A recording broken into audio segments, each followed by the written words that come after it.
Bismillahirrahmanirrahim. Assalamualaikum warahmatullahi wabarakatuh. Hai guys, balik lagi dengan kami dari kelompok 6. Dan di sini kami akan menjelaskan sekaligus membahas berbagai pertanyaan yang berkaitan dengan Bani Umayyah di Andalusia. Yuk disimak. Nah, teman-teman, ada yang tahu nggak gimana caranya Daulah Umayyah bisa meluas sampai ke Andalusia? Nah, pada tahun 750 Masehi, Daulah Abbasiyah berhasil meraih tahta kekuasaan dengan cara melakukan pembantaian secara massal terhadap anggota keluarga Bani Umayyah. Akan tetapi, ada beberapa anggota keluarga yang berhasil lolos dari pembantaian tersebut, seperti Abdurrahman bin Muawiyah bersama dengan ajudannya Badar. Mereka pun akhirnya pergi melarikan diri ke berbagai tempat seperti Mesir, Barca, Afrika Utara, hingga memasuki Andalusia pada tahun 755 Masehi. Nah, segera setelah memasuki Andalusia, Abdurrahman bin Muawiyah pun akhirnya mendapatkan julukan baru, yaitu Abdurrahman Ad-Dakhil, yang artinya Abdurrahman yang masuk ke Andalusia. Nah, Abdurrahman Ad-Dakhil pun kemudian diangkat sebagai gubernur Cordoba pada bulan Desember 755 Masehi, dan pada bulan Mei berikutnya ia pun mengangkat dirinya sebagai amir. Abdurrahman Ad-Dakhil memperindah kota-kota, membangun benteng-benteng yang kokoh serta istana, dan meletakkan batu yang pertama untuk membangun masjid yang nantinya akan menjadi masjid terbesar di dunia, dan dilakukan 2 tahun sebelum wafatnya, yaitu pada tahun 789 Masehi. Nah, sebelum itu juga terdapat perjuangan Tariq bin Ziyad dalam upaya penaklukan Andalusia pada tahun 711 Masehi. Nah, perkembangan kebudayaan dan pengetahuan pada masa Daulah Umayyah di Andalusia ternyata juga menunjukkan arah perkembangan yang positif, seperti ketika saat ilmuwan muslim banyak yang datang ke Andalusia untuk menuntut dan mengembangkan ilmu. Nah, bidang-bidang yang berkembang pesat pada saat itu diantaranya ada ilmu fikih, ilmu qiraat, astronomi, kedokteran, nahwu, sejarah, syair, dan yang lainnya. Nah, pada saat itu pula bahasa Arab dikenal luas di Andalusia dan menjadi bahasa resmi di Andalusia. Nah, arsitektur Bani Umayyah pun memiliki perkembangan yang baik.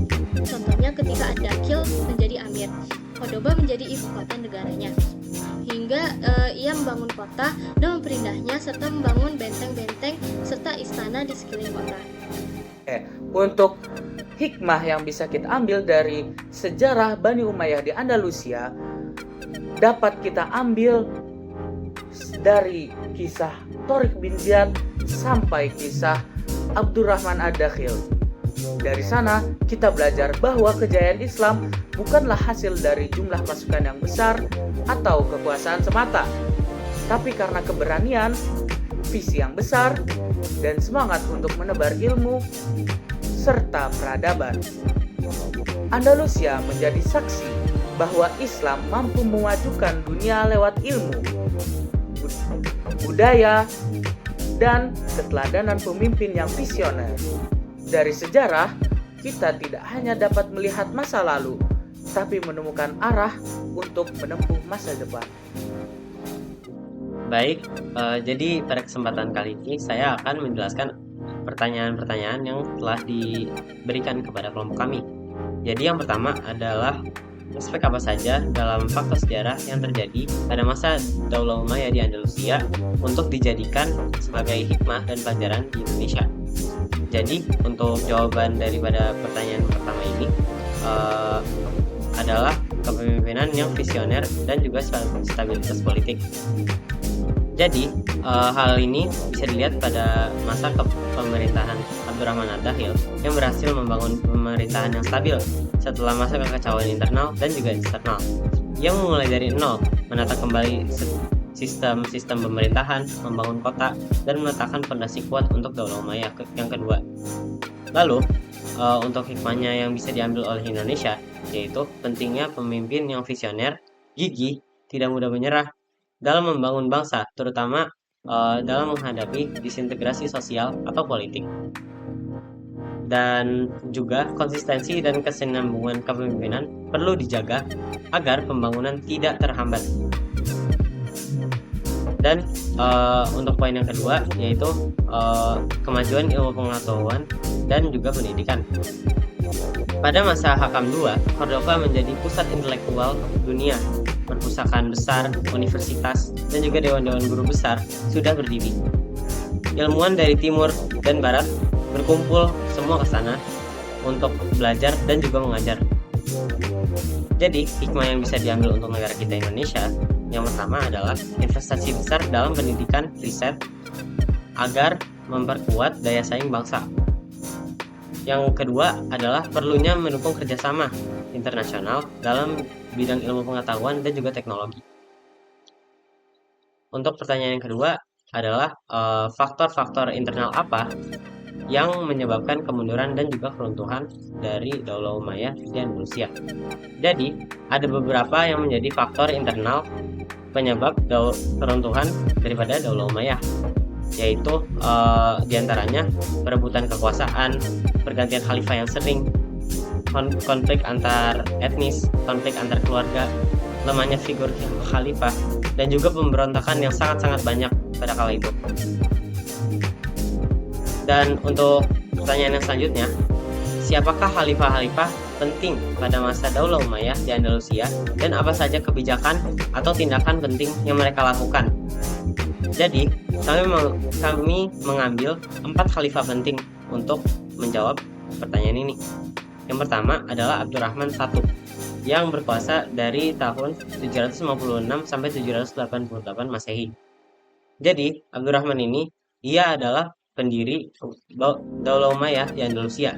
Ia mendapat julukan Ad-Dakhil karena masuk ke Andalusia dan membebaskannya dari pengaruh Abbasiyah. Ia juga membangun Masjid Agung Cordova dan juga istana, serta menolak untuk dipanggil khalifah, lebih memilih untuk dipanggil dengan gelar Amir. Dan untuk khalifah yang kedua yaitu Al-Hakam yang ke-1 yang berkuasa dari 796 sampai 822 Masehi. Jadi, ia memulai menjauhkan urusan agama dari pengaruh ahli fikih, membangun tentara profesional yang bergaji, dan memperkuat pertahanan. Nah, untuk khalifah yang ketiga yaitu ada Khalifah Al-Mansur yang berkuasa dari tahun 981 sampai dengan 1002 Masehi. Ia bukanlah khalifah, tapi penguasa de facto, berhasil memperkuat pemerintahan dan menaklukkan wilayah musuh. Setelah wafatnya, muncul banyak konflik dalam negeri. Lalu, untuk khalifah yang terakhir atau khalifah yang keempat dalam pertanyaan ini, yaitu ada Hisham yang ketiga, yang berkuasa pada tahun 1027 sampai dengan 1031 Masehi. Ia adalah khalifah terakhir. Setelah ia disingkirkan oleh militer, sistem kekhalifahan runtuh dan Andalusia masuk ke masa Muluk at-Tawaif atau kerajaan-kerajaan kecil. Dan selanjutnya ada pertanyaan yang keempat, yaitu mengapa pada pembantu dari masa Al-Hakam II yang berkuasa dari tahun 961 sampai dengan 976 menjadi masalah bagi Hisham II. Jadi, kepercayaan Al-Hakam II kepada pembantunya, terutama Al-Mansur, berujung menjadi masalah bagi penerusnya. Hisham II, saat Khalifah Al-Hakam wafat dan Hisham masih anak-anak, Al-Mansur mengambil alih kekuasaan menjadi pemangku kuasa, lalu berperan sebagai wali dan mengabaikan otoritas Hisham sebagai khalifah muda. Ia memperkuat kekuasaan dengan mengganti militer Arab dengan pasukan Berber dan memindahkan pusat pemerintahan. Dengan demikian, lahirlah generasi baru yang kendalinya melebihi wewenang khalifah. Lalu, untuk pertanyaan yang kelima, apa perbedaan perkembangan ilmu pengetahuan Daulah Umayyah I di Damaskus dan Daulah Umayyah II di Andalusia, dan apa juga penyebabnya? Jadi, untuk jawaban yang ini, perkembangan ilmu pengetahuan di Daulah Umayyah I yaitu di Damaskus dan Daulah Umayyah II di Andalusia berbeda karena kondisi sosial, politik, geografis yang tidak sama. Di Damaskus, fokus utama adalah untuk ilmu-ilmu keislaman seperti fikih, hadis, dan administrasi negara dalam rangka ekspansi kekuasaan. Sementara itu, di Andalusia, ilmu pengetahuan berkembang lebih luas, lebih multikultural, dan mencakup filsafat, kedokteran, astronomi, sastra, yang disebabkan karena pengaruh dari budaya Arab, Barat, dan juga Bizantium. Perbedaan ini disebabkan oleh tempat geografis dan situasi politik masing-masing. Daulah Umayyah I sibuk memperluas wilayah, sedangkan Daulah Umayyah II berkembang dalam kondisi yang lebih stabil dan terbuka terhadap budaya luar. Lalu, untuk pertanyaan yang terakhir atau pertanyaan yang keenam, ada belajar dari fakta sejarah yang sedang dipelajari sebagai generasi masa depan, mengapa kita harus menyiapkan diri agar menjadi lebih baik serta menyiapkan Indonesia lebih baik. Nah, untuk pertanyaan ini, keruntuhan Daulah Umayyah banyak dipengaruhi oleh persoalan internal seperti perebutan kekuasaan, seringnya pergantian pemimpin, konflik antar etnis, dan juga keluarga. Dan juga lemahnya sosok khalifah, hingga banyaknya pemberontakan baik dari luar maupun dari dalam. Nah, salah satu faktor penting dari kemunduran Daulah Umayyah yaitu berasal dari kurangnya rasa kebersamaan pada diri rakyat-rakyatnya, seperti yang terjadi pada kekuasaan Daulah Umayyah yang kedua di Cordova, yaitu ketika banyak terjadi perbedaan kepentingan dan perbedaan ras yang menyebabkan perpecahan sehingga membuka peluang kepada orang Kristen untuk merebut kekuasaan tersebut. Dari hal ini, kita bisa belajar bahwa sebuah negara bisa runtuh jika tidak dikelola dengan baik.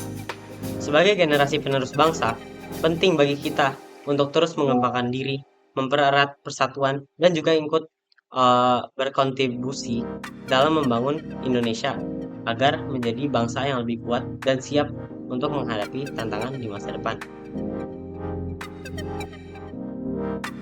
Jadi, kesimpulannya adalah dari pembahasan tentang cerita dan peristiwa dari zaman Bani Umayyah di Andalusia, kita dapat memahami bahwa kejayaan Islam di wilayah Andalusia merupakan hasil dari kepemimpinan yang kuat, pengembangan ilmu pengetahuan, serta toleransi umat beragama. Hikmah yang dapat dipetik juga adalah pentingnya persatuan, ilmu, dan juga akhlak mulia dalam membangun peradaban yang unggul dan juga berpengaruh.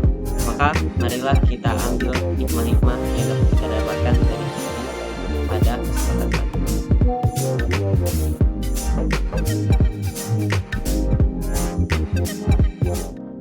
Nah, dari kisah Daulah Umayyah di Andalusia tersebut, kita dapat mempelajari bahwa tekad yang kuat merupakan hal yang sangat esensial dalam hidup.